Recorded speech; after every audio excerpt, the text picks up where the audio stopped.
All right, everybody. Celtics respond with authority, get a big win in Cleveland on the road, take a 2-1 series lead. We're going to get into how it all went down, what the response looked like, who played well. We got it all. The breakdown's coming up here on Green with Envy. You guys know the deal. Let's lock in.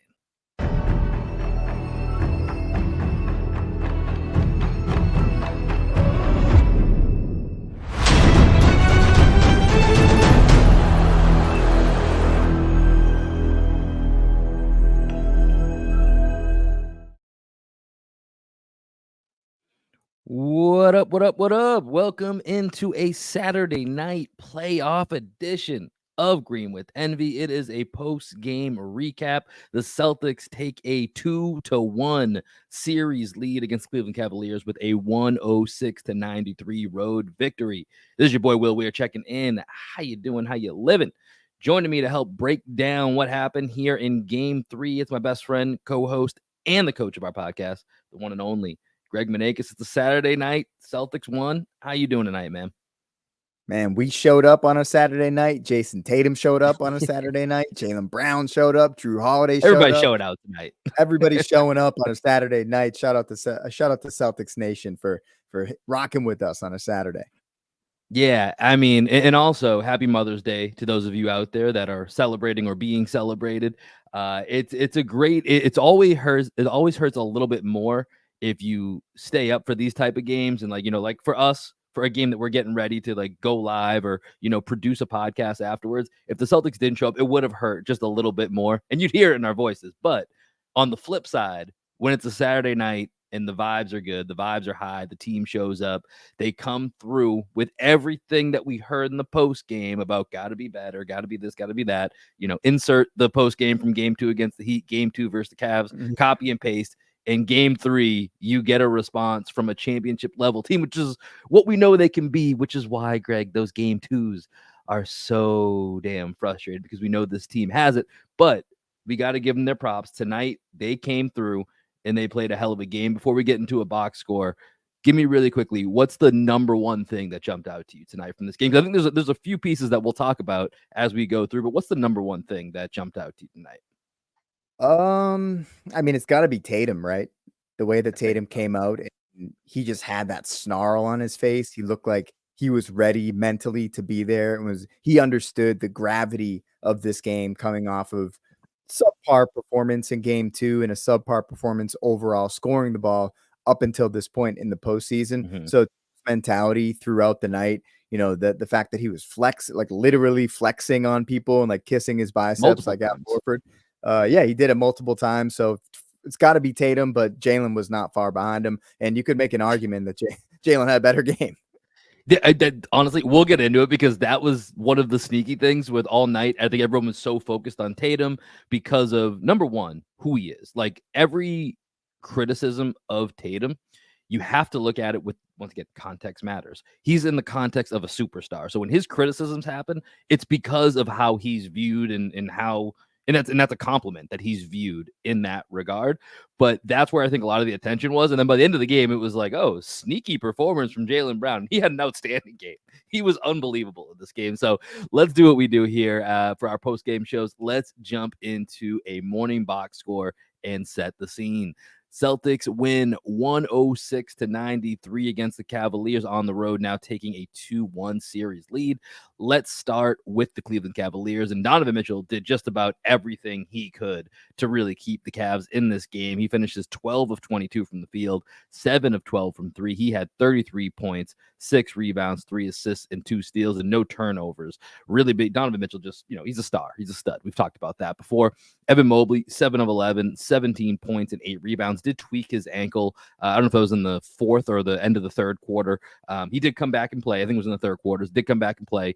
And, look solid in this game after a huge Game 2 for Evan Mobley. 15 points for Darius Garland, 15 points for Karis LeVert. Dean Wade, the ghost of Dean of the game of Dean Wade, the same Dean Wade that is, came back tonight. 17 minutes for him. He did have 5 points off the bench, but you could certainly see a little bit of rust from him, especially on the defensive end with some of the matchups the Celtics attacked. Let's go to the Celtics.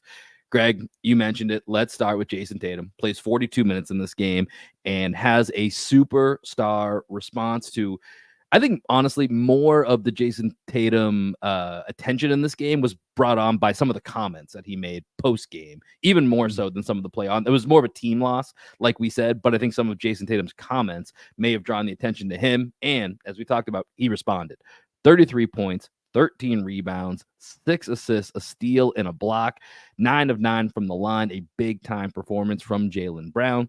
His running mate, Jaylen Brown, 13 of 17 from the field tonight, 28 points, 9 rebounds, 3 assists, and a steal.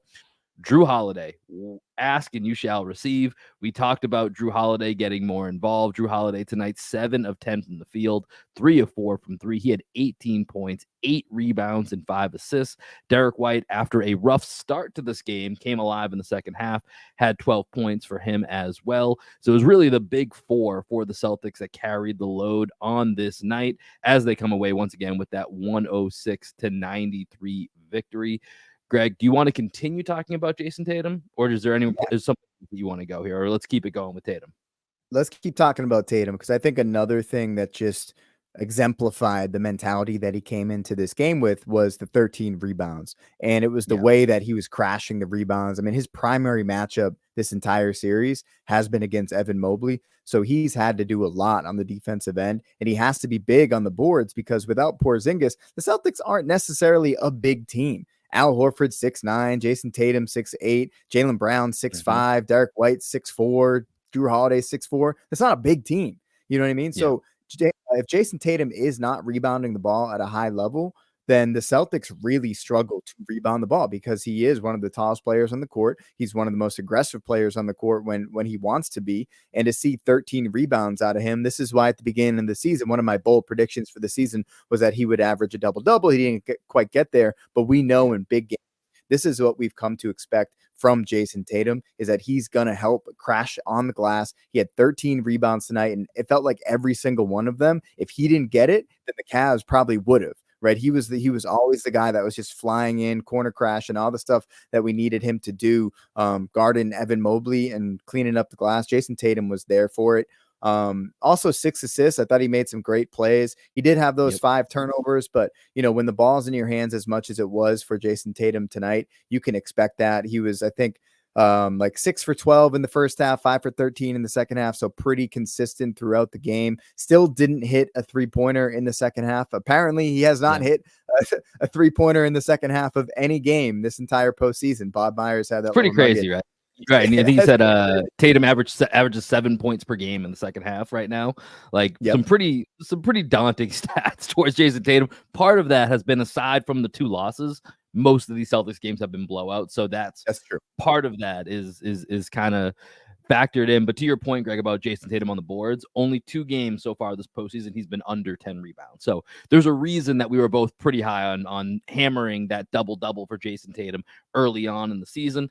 But you're right, without Porzingis, and it's funny, right? You take one guy out of the lineup. With Porzingis, this team's huge.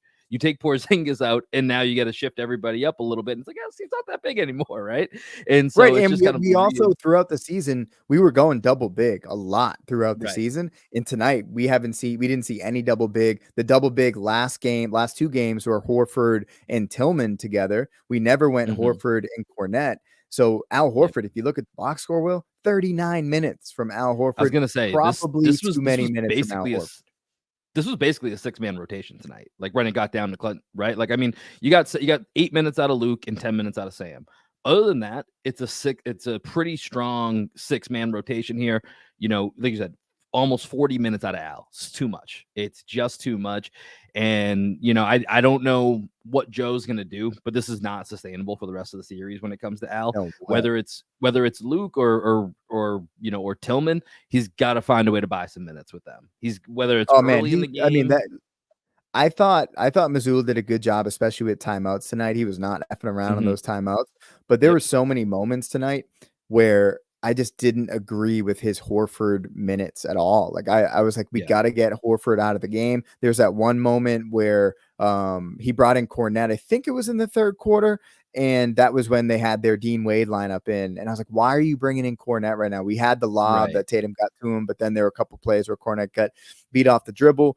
And at that point, there's no big man on the court. Like, let's try O'Shea Brissett in that moment. Mhm. Like, why not? Yeah, Why that's not a try good O'Shea point. Brissett? And it's like, I know Brissett just has not earned himself a place in the rotation, but when we see Luke Cornett struggle against teams that can space the floor, and you see Al Horford just like fighting for his life out there on the perimeter where he was getting blown by. I'm really interested to see the matchup data because I feel like Al Yeah, it's Horford it's it's probably not gonna led be up about great for Al, 60 but points. Yeah, I wanna say this, it's not gonna be great for Al, but I don't it's not his fault. Like, honestly, like, especially with the ones against Donovan Mitchell, he's trying to prevent Mitchell from getting to the rim, right? So he's trying to, get him to take that shot, but then recover to contest it. He's getting a decent contest for what he's being asked to do at 37 years old against a guy who's in his athletic prime and is one of the best athletes in the NBA and is one of the best scorers in the NBA. He's getting a halfway decent contest. Just Donovan Mitchell's entirely comfortable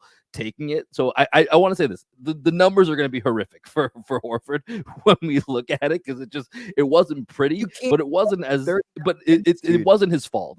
He's No, doing the best he can in that situation. definitely not his fault, but, like, this is why the Porzingis injury looms so large is Mhm. because Al Horford should not be playing 39 minutes. Like, Yeah. all the group messages that I was a part of tonight, everybody is just ripping Al apart, and I get it. He didn't play well. He really Yeah. struggled, but we don't Couldn't really 0 have of any 6 other from options. 3. Could not hit a shot Yeah. tonight. Oh my god.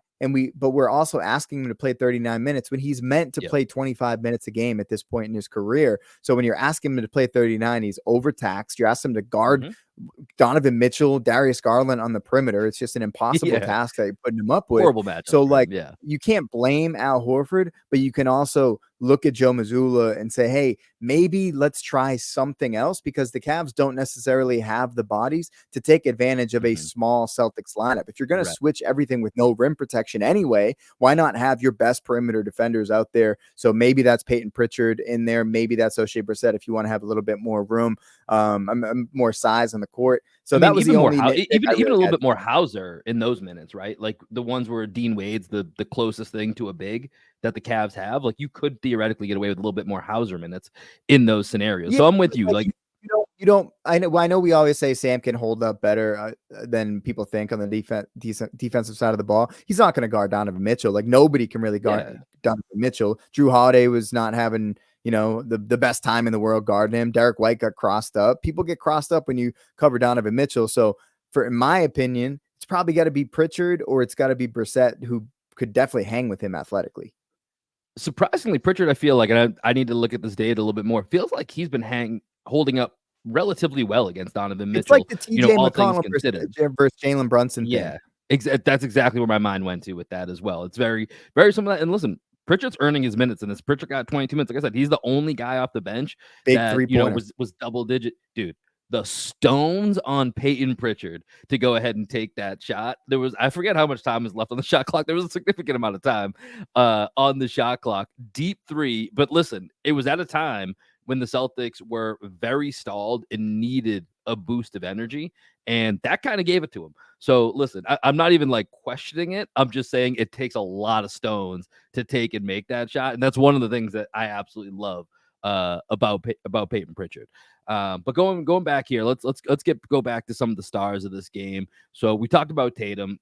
Really a superstar output for him tonight. The 33, the 13, the 6. He was just everywhere. This is we've said at times that it doesn't always feel like there's the fingerprints of Tatum on this game, but you occasionally feel it with other superstars. His fingerprints are all over this game. Yep. You felt Jayson Tatum the entire game. Let's go to his running mate, Jaylen Brown, because Jaylen Brown, with maybe the sneakiest 28 points of his career, just with how efficient he was. And other than the fact that he continued to miss 2 more free throws, it was maybe a perfect Jaylen Brown game to a certain degree, just in the sense he was so under control for a guy that we've talked about in the past, can at times play a little bit out of control, maybe can put blinders on at times. He was so in control this entire game. I feel like he made 95% the right decision every time. I'm just throwing that out because I'm just thinking right after the game. I'm sure you could dig in and find one or two decisions, but it felt like Jaylen Brown was in supreme control of everything he was doing on the court tonight, and 13 of 17, just incredibly high efficient night for Jaylen Brown. Yeah, and we've got his shot chart pulled up here for our YouTube viewers, anybody that's currently watching live on Twitter. Jaylen Brown, you love when you see Jaylen Brown not shooting too many three-pointers and just living at the rim. It felt like anytime the Celtics needed a bucket, it was either Tatum or Brown that was delivering, and oftentimes it was with the layup. The Celtics, the thing about the Cavs is when Evan Mobley is hugged up to the perimeter, another reason why Al Horford probably needs to play 39 minutes in this game tonight is because Mobley was covering him and he was staying on Horford. Despite Horford being 0 for 6, he still had gravity. And I think when the Cavs go back and watch that tape, they're going to be like, man, we shouldn't have overreacted to Al Horford shooting threes. We probably should have tried to live with that. But because especially when he was 0 for 6.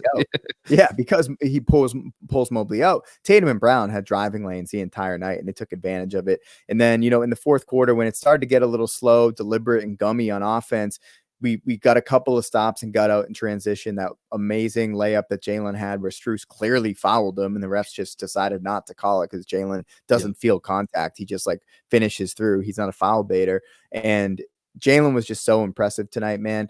His defense was great. I also, one thing in my game notes early on, I don't know if you were watching the mic'd up segments, but Jaylen Brown was mic'd up tonight. And 2 different times they showed Jaylen Brown rubbing somebody's shoulders. And I was like, oh, Jaylen Brown's a shoulder rubbing guy. Kind of like you. You're a shoulder rubbing guy.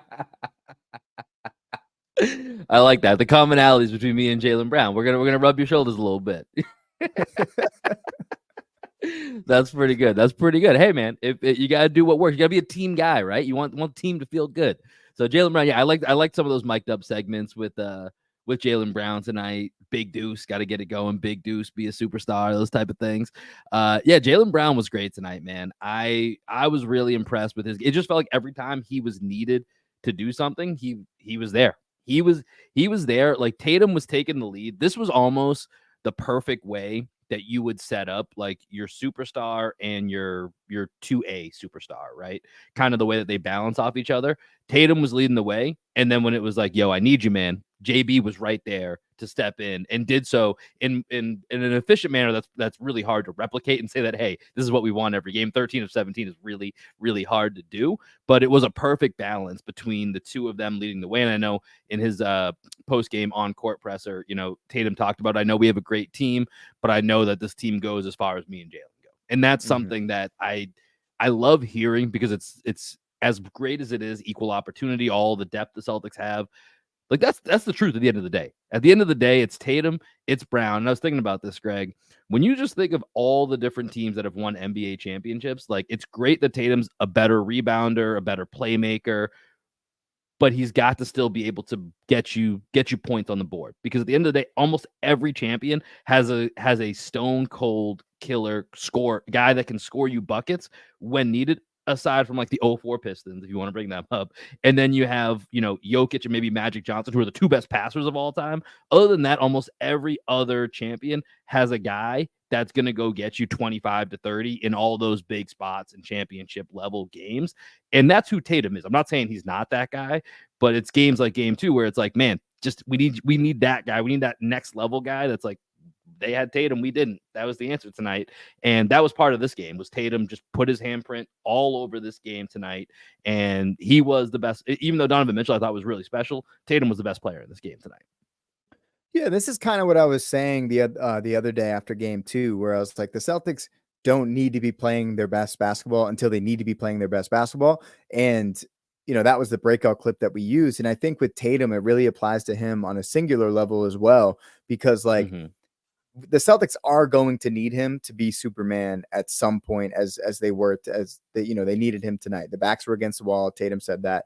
And these are the games where he needs to step up, but to ask him to be that guy every single game and to have that killer mentality is probably not really realistic. Like even when you think to the West, Jokic really struggles in game 1 and game 2 against the T-Wolves, right? And everyone not really killing Jokic. They're more just like complimenting the T-Wolves. And then they're talking about Anthony Edwards. Oh, he's such a dog. He's such a menace. Like he wants to kill everybody. Everyone's talking about his mentality. And then game 3, he has 19 points and like doesn't make an impact on the game. You know what I mean? So like, and then no one's talking about him and bringing Anthony Edwards down and saying he doesn't have it because he has a bad game, because he just is the new thing on the block and we don't have the track record with him, but we have the track record with Tatum. We expect him to be more consistently at that high level, but it's great to see as a fan that Tatum, when his back is against the wall, is going to come out and bite. And that's what you really wanted to see tonight was Tatum come out and start biting from the very beginning of the game. And I think he did that. And it's really good to see. And that's really what matters because the Celtics more often than not more realistically than not in the finals, they're not going to be up 2-0, 3-0 against the T-Wolves, against the Nuggets. It's going to be a close game, a close series. It's probably going to be 1-1 in the finals, if you think about it. Right. So like, we'll be in that position twice. I know I'm kind of like finding silver linings here, but I think it's the truth. we know how we're going to respond if we get into a situation where our backs are against the wall. I mean, I totally agree with you. I mean, this is one thing that Tatum and this team have done over the last couple seasons. I know it's a different season, different team, but some of these trends have played themselves out into this postseason.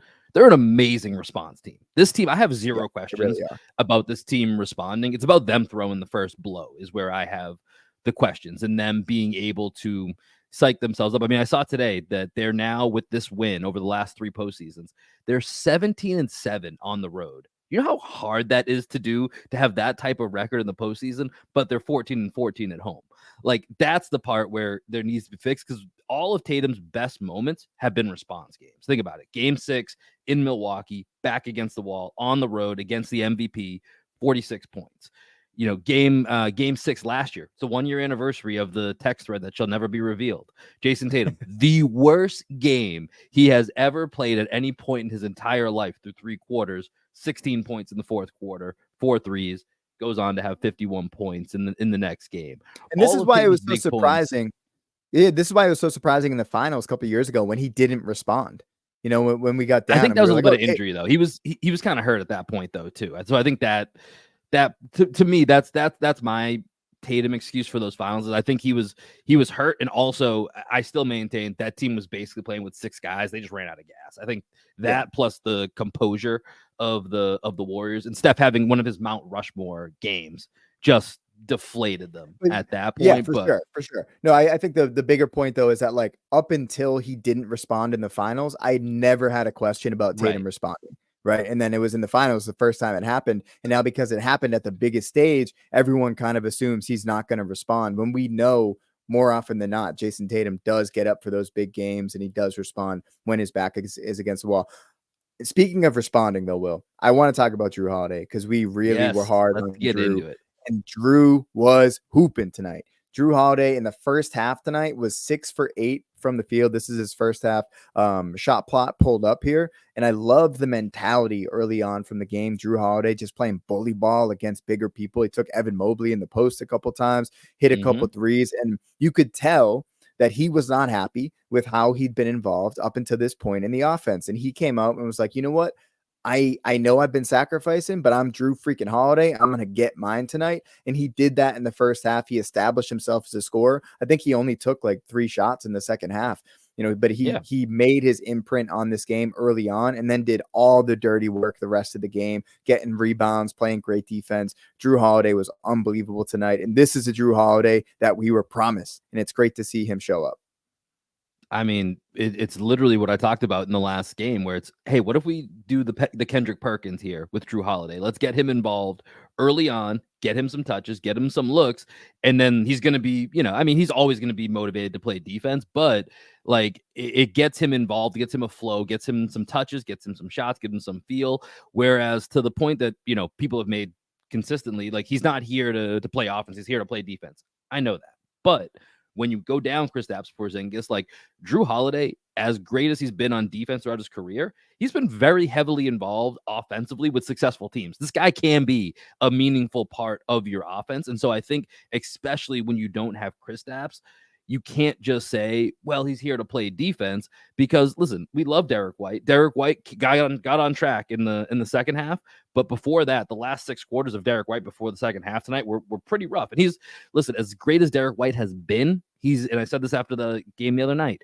Derek White is not yet at that level where you're like, yeah, he's going to be our third scorer every single night. Can he be it most nights? Absolutely. But has Jrue Holiday been a number 2 scorer on successful playoff teams? Many times over many years, including up until last season. He was in that type of role. Second, third scorer, scoring 15 plus a game.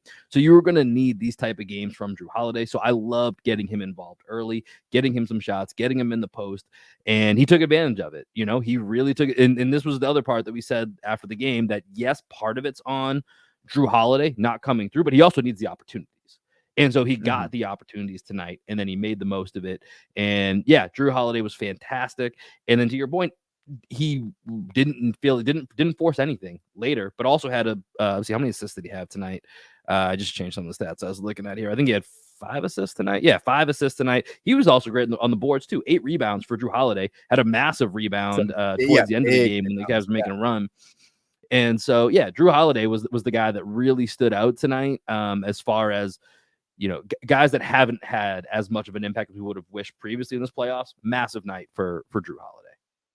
Yeah, and just like Jaylen Brown really only had one bad moment where he took that like ridiculous fadeaway against Karis LeVert after dribbling the air out of the ball for 24 seconds, like trying to get a switch onto somebody. I forget who it was, just never got it. Took one bad shot the entire game. Jrue Holiday had one bad possession the entire game, and it didn't even hurt the Celtics, where he had that fast break. He had, I think, Jaylen wide open on the left wing. Jaylen on the wing, yeah, and he had Tatum running the other slot, and he just like held the ball 3 seconds too long and threw the ball off someone's foot.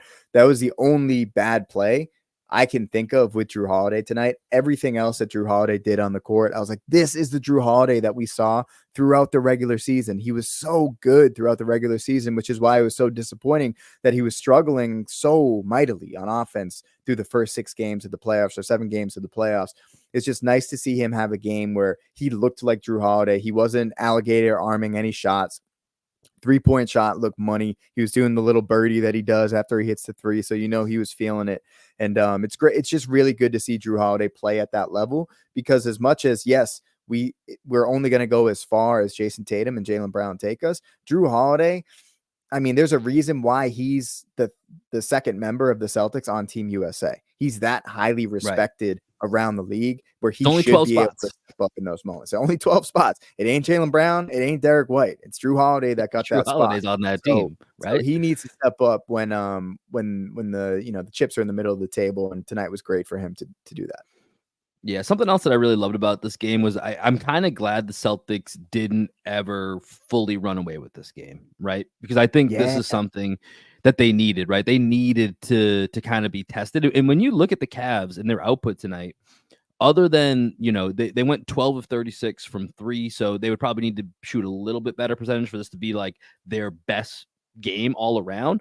But you get 7 of 11 from Mobley, you get 8 rebounds from him, you get 33 and 7 made threes from Donovan Mitchell, you get 50% shooting off the bench from Karis LeVert with 15 points, maybe a little bit better from Darius Garland. Shooting is what you would have wanted, but this is, for what resources the Cavs have, this is pretty close to one of their best, box scores that they're going to be able to put together against the Celtics team. And it's still a 13-point win. And it was a game that the Celtics really had to dig in. There were a few moments in the second half where the game kind of, oscillated back and forth from like 7 points, 12 points. Are they going to crack it over? Are we going to make one dumb play that turns in the other way and they hit a 3 and now it's a 4-point game? And that never really happened. The Celtics all really kind of held them at bay, but I like that they had to lock in to keep that they never really got to go, even though they did go up 20 plus briefly in the beginning of the second half.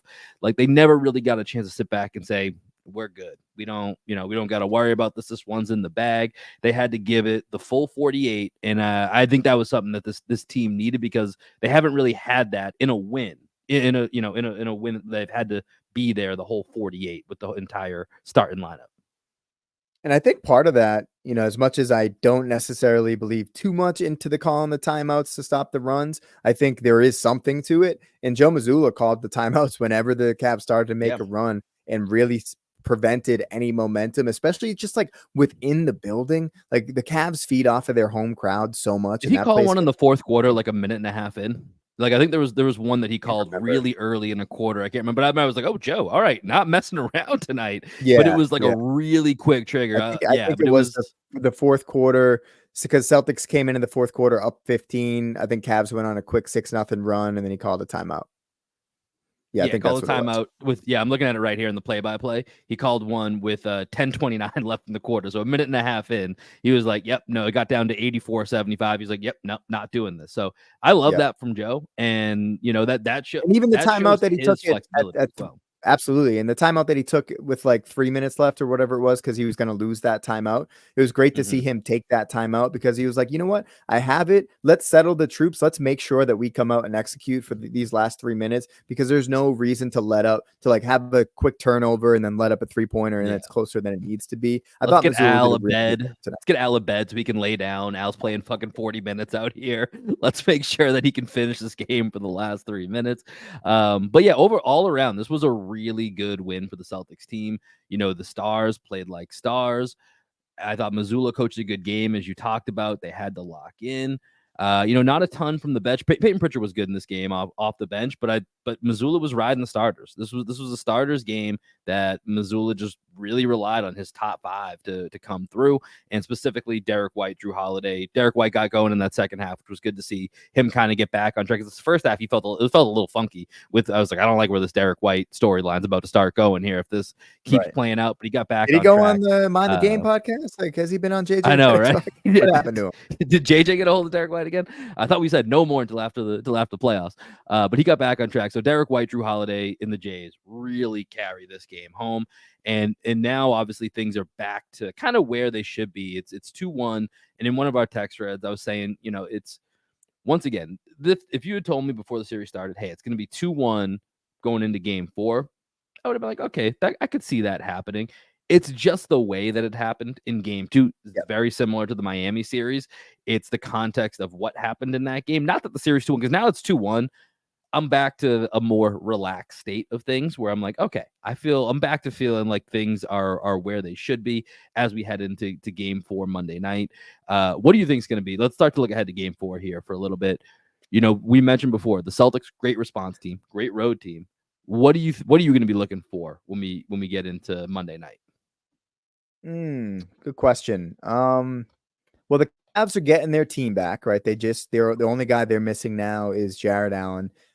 It's going to be interesting to see if he plays in the series, judging from our conversation that we had the other day with Justin Rowan. Elevator shoes. Yeah, Justin Rowan. Elevator shoes didn't make it sound promising, but no, yeah. So if you missed that pregame the other day, Justin Rowan, because we didn't put this on the podcast feed, Justin Rowan said that somebody that he knows within the Cavs organization, or like a beat writer or somebody like that, saw Jarrett Allen on an elevator, and he was using a shoe to hit the button on the elevator because he couldn't extend his arm, right? And if that's the point in which you're at, where you can't extend your arm and you need a size 17 shoe to touch the button, like it's probably not. I think he was also worried about like a quick sudden movement, which we all know you got to be quick trigger when it comes to pushing those elevator buttons. So he was a little bit afraid of that too. So he was gingerly touching tips with the elevator buttons.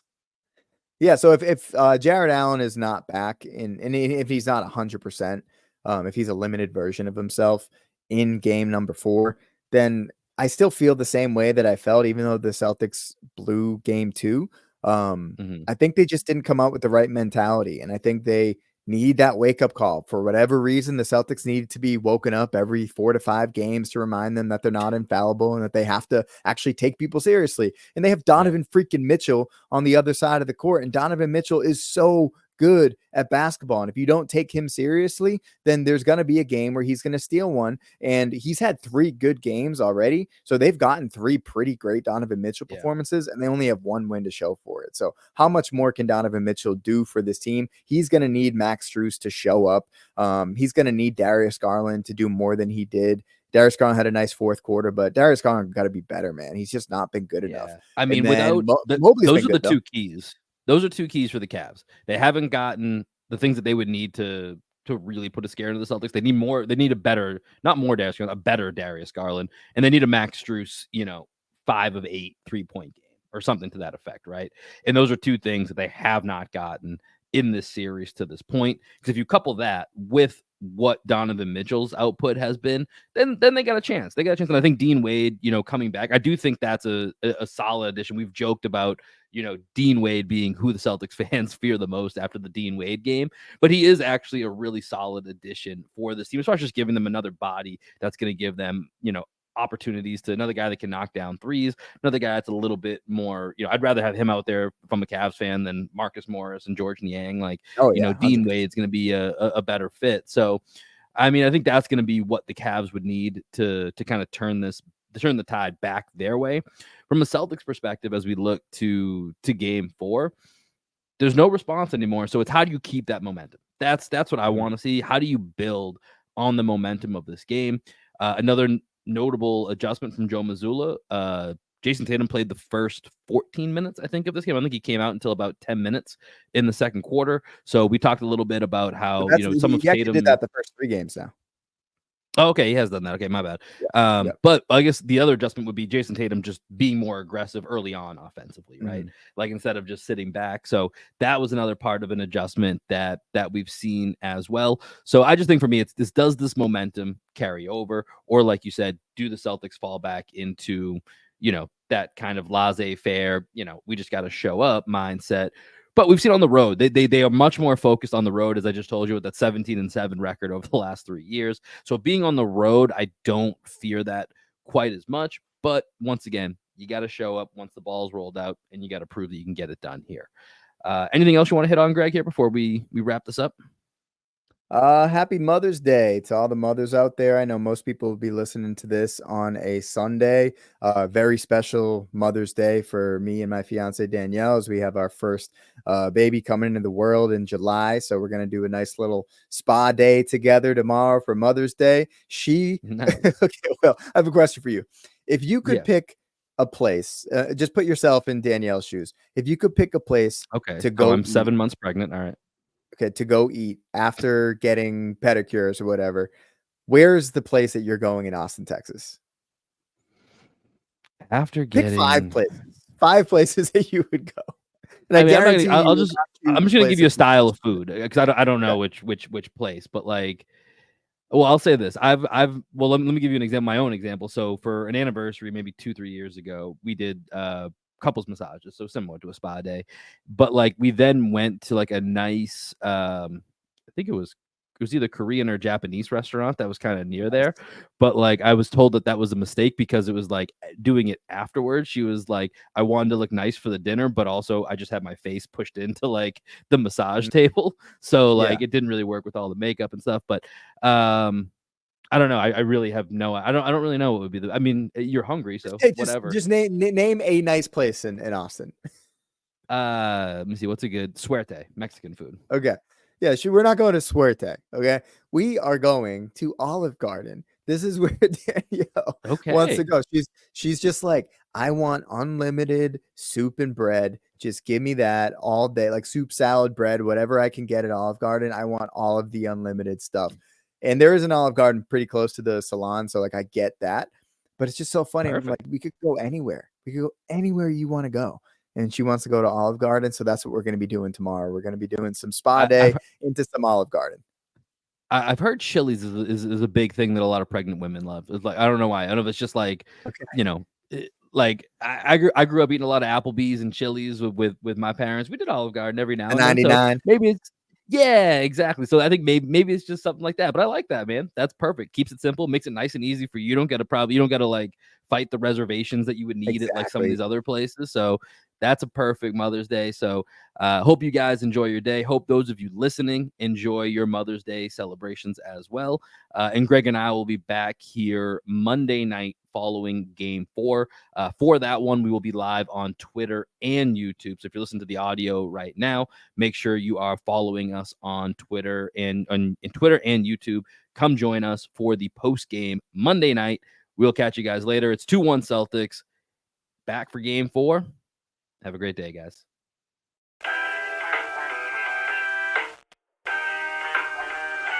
Every time I get this high, I lose my mind. It don't take much no more until I hit the floor. Every time I get this high, it's you I find. It don't take much no more until I'm at your door. You cut me to my core, baby. What can I say? You got me on the floor, you know I came to play. I know I shouldn't, but you seem to take my pain away. And every time I score, Jayson Tatum fade away. I close my eyes and I'm floating your river. I call to see if you open. You